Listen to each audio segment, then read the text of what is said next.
Hey, I'm Mike with Vanquish MMA, Jiu-Jitsu, and Kickboxing, and I'm going to show you how to generate more power with your kicks. So, how to do them correctly.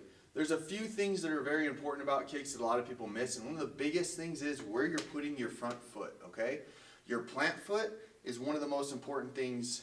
It's not your front foot, but your plant foot. Wherever you're putting that plant foot is one of the most important things that you're going to have to deal with in kickboxing that's going to generate power or make you fall over.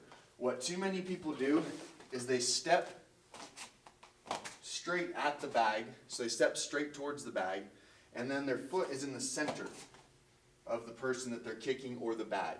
And so, when that happens and they try to kick, they're not going to have good balance on their kick, and they're going to be falling over this way. One way to diagnose what's wrong with your kick is to, or like diagnose how to fix your plant foot, is to see which way that you're falling, okay?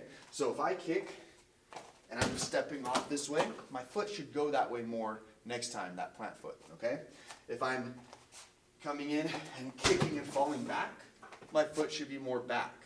If I'm falling forward, I'm falling left, right, whatever way I'm falling is the way that that plant foot needs to be on the next kick. If I kick and fall, move my foot that way, now I'm not falling over because my foot is underneath me when I kick instead of underneath me when I start to kick. So that's a big key that a lot of people miss. Same thing with doing a switch kick. If I'm doing a switch kick, switching my feet, I don't switch my toes straight towards the bag, which is what most people do. They put it underneath their center where they're standing, and they kick, and they're falling over. That's the most common thing I see with those kicks, is that people's feet go like this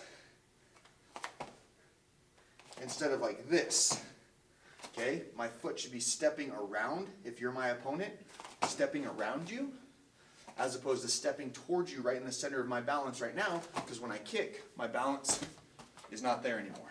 So, making sure wherever I put my foot, it's not straight underneath me, it's outside, so when I kick, I have balance at the end of that kick, okay? The next tip for learning to kick a bag harder is how to move your hips and how to extend your leg. So one thing that I see people do is they kick like this and they leave their hips behind. So they're kicking their leg across their body and not making very much power like that in kind of an exaggerated way, but their hip is staying too far back. The other thing I see is that when people learn to put their hip forward, they put their hip forward and they're trying to do too much of a snap with their legs. So their hips forward, but their legs bent so much like this, so when they connect, they're not usually connecting at the end of their kick. So they're like this, and so they're connecting with their leg bent like that. Even though they're getting good rotation, they're kicking too late with their leg and trying to extend it, or trying to bend it and extend it too far. I like to think of it as kind of like a baseball bat with a little bit of a spring in it. So my leg is mostly straight the whole time, and then just a little snap at the end. So I'm here, not like this, trying to do a whole karate snap out. This might hurt a little bit, but the other one's going to break ribs and send somebody off their feet.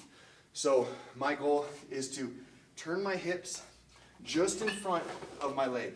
So if I'm standing here, I take my little step to where my foot's in the right positioning, and then I turn my hips, turning them all the way through and bringing that foot just behind the hip, just behind, and extending right on impact. Don't get it too far forward or too far back. So as you're turning, your hip is almost in line, just slightly forward of the foot that you're kicking with, okay? And you're trying to extend that leg right as it's hitting somebody. You're leaving it mostly straight the whole time, but right as it hits somebody, it's extending, okay? So that's one thing about pushing that hip through and generating power. And another thing I see is people kick and then they don't chop through. And I think of it like an axe. Like if I'm chopping trees with an axe, I'm going to chop through and let the tree stop me, as opposed to thinking about bouncing off the tree. That's not how you chop wood. It's not how you chop somebody's legs out from underneath them or kick them anywhere else. So when I'm kicking, I'm not thinking about bouncing off. I'm thinking about kicking all the way through. So I take my step to where my balance will be correct. I turn my hip through and then think about kicking all the way through and letting the bag stop. Now, here's a little drill or a tip you can use to try and get your kicks higher. You can do a little bit of like a capoeira kick and put your hand to the ground to be able to get your kick higher, and I'll show you why that works, okay? If I'm standing like this and I try and kick high, even if I can, I'm not gonna have very much momentum or very much strength until my head is like a pendulum going away from my leg. If my head goes away, my leg can come higher. My knee's here, and my foot's extended, so my head goes away, it can easily raise higher because of the dynamics of my body. Plus, when I'm using my head as like a pendulum, I am swinging more and creating more power. So a lot of people try and keep their head pointed at the ceiling when they kick high like this. And if you're real flexible, you can, but there's no power, it's just a little snap. But if I turn my head from the ceiling away from my kick, like this, there's a lot more power there because I'm swinging through and having the dynamics to stretch my leg up there with muscle as opposed to being at the very end of my stretch where it kind of hurts, okay? So if you're having trouble getting that kick high and your head's staying too high, try to bend your head away. Now, this is where the practice you can do, a drill you can do, is I turn my front hand back and I put it on the ground when I kick. So I'm like this. This is my normal stance, this is my jab hand. I turn back and put it on the ground as I kick. Now again, this is just a drill to get your leg higher and to learn to get power there. And then I just didn't do the same movement and I pull my hand away. I don't touch the ground this time and I can get my leg up there without keeping my head pointed at the ceiling. So that's why people can't generate power on a high kick to the head, and why they're not, getting their leg up as high as they would like to, even if they're a little bit flexible. One of the best workouts you can do for kick power isn't something you're going to do in a gym or on a cable machine. It's actually hill sprints.